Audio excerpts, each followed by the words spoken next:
Stattdessen gibt es jetzt 10-Punkte-Pläne, von denen kein einziger konkret ist, kein einziger dazu in der Lage, substanziell etwas zu ändern. Messerstechern den Führerschein entziehen, weil einem sonst keine Strafe einfällt, die den Tätern dann noch wehtäte, die abschreckt.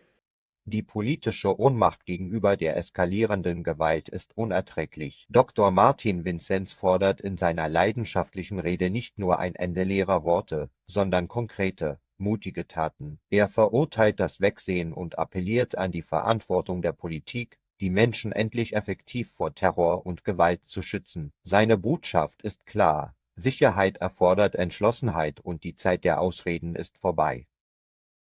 Sehr geehrter Herr Präsident, sehr geehrte Damen und Herren! Es gibt Leid, das kann man schlicht nicht in Worte fassen. Jeder Versuch ist zum Scheitern verurteilt. Viele Beispiele konnten wir in den vergangenen Tagen den Medien entnehmen. Niemand von uns kann heute fühlen, was die Hinterbliebenen, die Verletzten, deren Angehörige oder aber auch die vielen Menschen, die die Tat unmittelbar aus der Nähe erleben mussten, durchmachen müssen.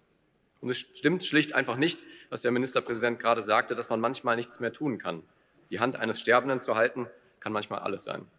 Ich darf mich an dieser Stelle zunächst besonders bei den Rettungskräften, Ärzten und Seelsorgern bedanken, die in solchen Situationen zur Stelle sind, über sich hinauswachsen, oftmals auch zu ihrem eigenen Schaden, die aber als Fackel der Mitmenschlichkeit gegen diese dunkle Barbarei stehen.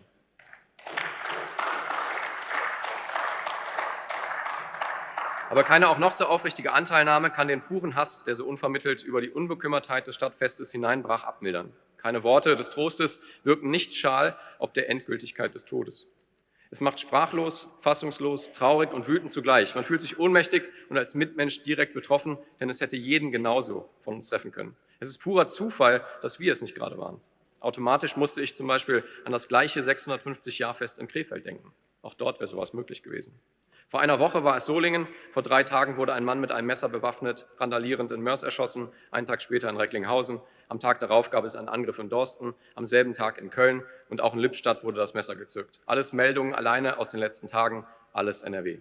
In meiner Heimatstadt kommt es mittlerweile an rund jedem 3. Tag zu einem Messerangriff. In Dortmund ist es jeder 2. Tag und in Köln sind es sogar 2 von 3 Tagen, an dem jemand durch ein Messer verletzt wird. Die innere Sicherheit wird mehr und mehr eher zu einem nostalgischen Gefühl. Ich möchte aber keiner neuen Opfer mehr gedenken müssen. Ich möchte nicht, dass meine Familie, Nachbarn, Freunde, Sie oder ich die Nächsten sind. Worte reichen nicht mehr. Wir sind den Opfern endlich Taten schuldig. Es gibt nicht nur die kriminelle, wie bereits Karl Jaspers richtig formulierte, sondern auch die metaphysische Schuld. Sie ist dort gegeben, wo die Solidarität mit dem Menschen als Menschen verloren geht. Wenn ich überlebe, wo der andere getötet wird. Ich möchte nicht zum Schuldigen werden. Ich will weiter in den Spiegel schauen können. Wie sieht das mit Ihnen aus? Der Angriff in Solingen war in seiner Willkür ein Angriff auf uns alle. Und so müssen wir uns heute auch verhalten. Was würden Sie sich konkret wünschen, wenn Sie und Ihre Familie hier und heute betroffen wären? Deshalb ist es gut zu gedenken, aber wir müssen genauso entschlossen handeln und anfangen, mehr an die möglichen Täter von morgen zu denken.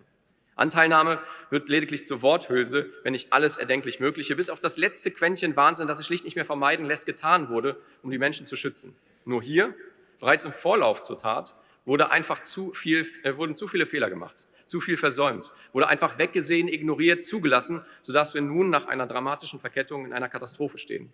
Und ich jeden gut verstehen kann, der wohlfeile Worte aus der Politik einfach nicht mehr hören kann. Es ist, wie Jörg Zajok dieser Tage so treffend formuliert hat. Es kommen Menschen, die vor Terror fliehen. Und es kommen aber auch Menschen, die den Terror bringen. Es kommen Opfer und Täter und beide dürfen aktuell bleiben. Das darf nicht länger sein, das kann nicht länger sein.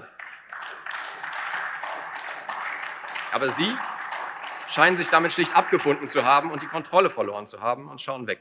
Trauen sich nicht einmal klar, Ross und Reiter zu benennen. Stattdessen gibt es jetzt 10-Punkte-Pläne, von denen kein einziger konkret ist, kein einziger dazu in der Lage, substanziell etwas zu ändern. Messerstechern den Führerschein entziehen, weil einem sonst keine Strafe einfällt, die den Tätern dann noch wehtäte, die abschreckt. Ein Armutszeugnis. Wie wäre es denn endlich mit Einfangen, ins Gefängnis bringen oder abschieben?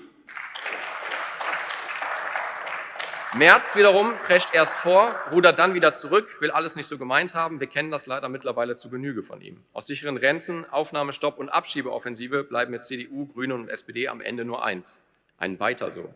Nach jeder Tat die gleichen Reflexe. Jetzt ja keine voreiligen Schlüsse, vielleicht ist das IS-Video ja gar nicht echt, vielleicht ist die Meldung über die Flagge des Islamischen Staates im Zimmer des Täters nur rechte Hetze, vielleicht hat sich der Zeuge ja verhört, als er vernahm, wie der Täter Allah Akbar rief.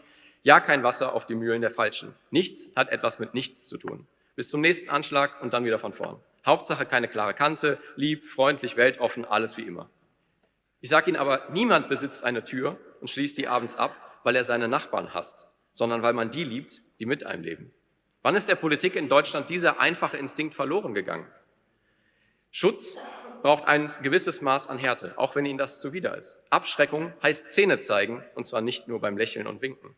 Ordnung bedeutet Arbeit. Entropie nimmt immer zu, wenn nicht Energie investiert wird. Fliehkräfte in der Gesellschaft werden stärker, wenn sie nicht aktiv zusammengeführt werden. Parallelgesellschaften verhärten, wenn ich nicht hinschaue und mich kümmere. Probleme können nicht gelöst werden, wenn ich mir zu fein bin, sie auch einmal klar zu benennen. Längst traut Ihnen die Mehrheit der Bevölkerung nicht mehr zu, dazu überhaupt imstande zu sein. Erklären Sie uns doch mal, woher kommt die Zunahme der schweren Straftaten? Erklären Sie uns doch mal, warum die Tatwaffe Messer immer beliebter wird, warum die Kliniken immer mehr Stichverletzungen behandeln müssen, immer mehr davon in Tötungsabsicht auf Hals und Kopf. Woran liegt das denn? Dass der Bürgermeister von London einmal gesagt hat, Anschläge gehören zum Leben in Großstädten dazu. Aber warum dann so oft in Deutschland, in Frankreich, in London? Und warum so selten in Polen, Ungarn, Tschechien oder Japan? Warum kann ich in einer Millionenstadt wie Japan sicher im Park schlafen, aber in Deutschland kaum mehr eine Kirmes besuchen, ohne um Leib, Leben oder Habseligkeit zu fürchten? Was ist in Deutschland in den letzten Jahren passiert? Erklären Sie uns es doch. Haben Sie Ihren Job schlecht gemacht oder gibt es andere Faktoren? Solange Sie die Probleme aber weiter nicht benennen wollen oder können, wird jedes Bekenntnis, jetzt aber etwas dagegen tun zu wollen, zu reinen Luftnummern. Wogegen denn? Gegen Machos? Gegen Messer? Gegen Testosteron? Gegen warme Tage, die die Gemüter erhitzen? Das sind alles rhetorische Platzpatronen gegen erbarmungslosen Terrorismus.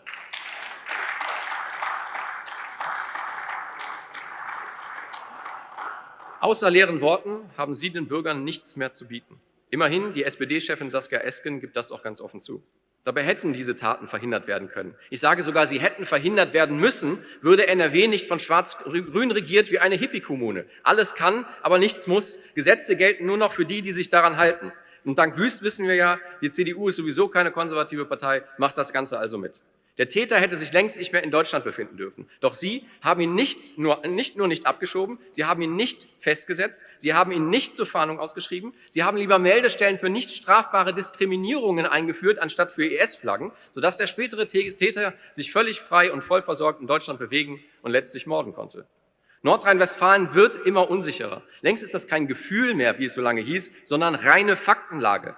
Dabei ist es eine grausame Spirale, die in Gang gesetzt wird. Es ist längst traurige Realität, dass sich die vielen Menschen überall dreimal überlegen, ob sie beispielsweise in der Bahn dem belästigten Mädchen helfen oder ob dann ein Messer gezückt wird und zugestochen.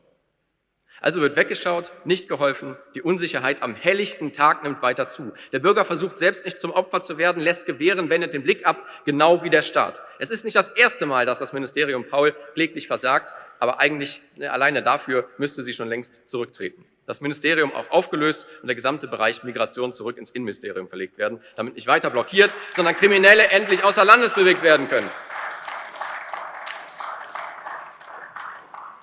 Wie viel trauen Sie denn einem Ministerium zu, unter dem sich in NRW ein gewaltiger Schleuserskandal ausbreiten konnte? Aber wie gesagt, Frau Paul bereits im WDR, alles sehr kompliziert. Frau Paul, wenn Ihnen die Situation so sehr über den Kopf wächst, niemand zwingt Sie dazu, Ministerin zu sein.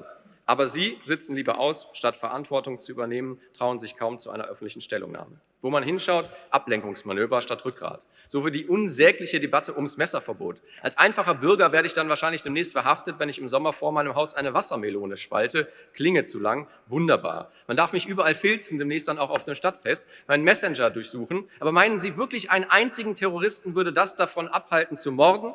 Dass seine Tatwaffe illegal ist? Ist das Ihr Ernst? Soll das die Antwort darauf sein, dass überall mittlerweile regelmäßig gemessert wird? Und selbst wenn Sie jetzt alle Messer einziehen würden und wir demnächst alle mit dem Löffel die Butter auf dem Brot verteilen müssen, weil Sie weiter über Tatwaffen anstatt über Täter sprechen wollen, dann ist es demnächst Säure oder ein Hammer oder ein Stein. Was ist es denn dann, was Sie verbieten wollen? Was ist die nächste Lächerlichkeit, die Ihnen einfällt, um ausbleiben zu können, dass unsere Sicherheit schneller verschwindet unter Ihnen als unsere Wirtschaft? Verstecken Sie sich nicht weiter hinter Schutzbehauptungen, während Sie die Bürger schutzlos dastehen lassen. Egal auf dem Weg zur Arbeit, in der Bahn, beim Bummeln durch die Innenstadt oder beim Stadtfest. Sie sind die gesetzgebende Kraft im Land. Wenn die aktuellen Gesetze eine schnelle und umfassende Besserung verhindern, dann schreiben Sie diese um oder legen welche nach. Oftmals würde es ja alleine schon reichen, Sie würden geltendes Gesetz umsetzen. Unsere europäischen Nachbarn machen das doch mittlerweile vor. In einer Bar schnappte ich vor kurzem folgenden Witz auf. Wenn die Regierung Terroristen so jagen würde wie Steuersünder, dann könnte der IS einpacken. Und so plump der Spruch von der Theke klingt, ein Fünkchen Wahrheit ist durchaus dabei. Wüst schwarz-grüne Landesregierung hat schließlich im vergangenen Jahr dafür gesorgt, dass eigentlich abzuschiebende Asylbewerber nicht mehr in zentralen Unterbringungseinrichtungen untergebracht, sondern auf die Kommunen verteilt werden. De facto gab die Düsseldorfer Regierung also den Anspruch auf, Recht durchzusetzen. Der Solinger Attentäter lebte bekanntlich nicht untergetaucht, sondern unbehelligt vom deutschen Steuerzahler alimentiert in einer Asylunterkunft, so fasste der Cicero zusammen. Terrorismus ist aber kein unbändiges Schicksal, keine Naturkonstante, keine feste Größe modernen Lebens. Terrorismus ist pure Menschenfeindlichkeit, die wir mit allem, was wir haben, bekämpfen müssen. Alles andere muss zur Not hinten anstehen. Das Leben zu schützen ist das höchste Gebot. Ob eine Stunde Unterricht ausfällt oder nicht, das ist nicht gut. Aber wenn Menschen in unserer Mitte versterben, dann muss das ein Weckrufraum sein, der uns dringend zum Handeln anleitet.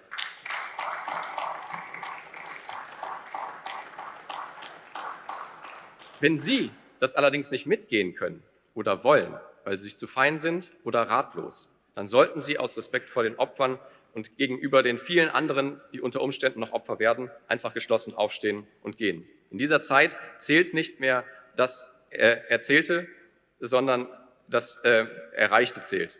Bislang wurde viel erzählt und wenig gehandelt. Vielen Dank.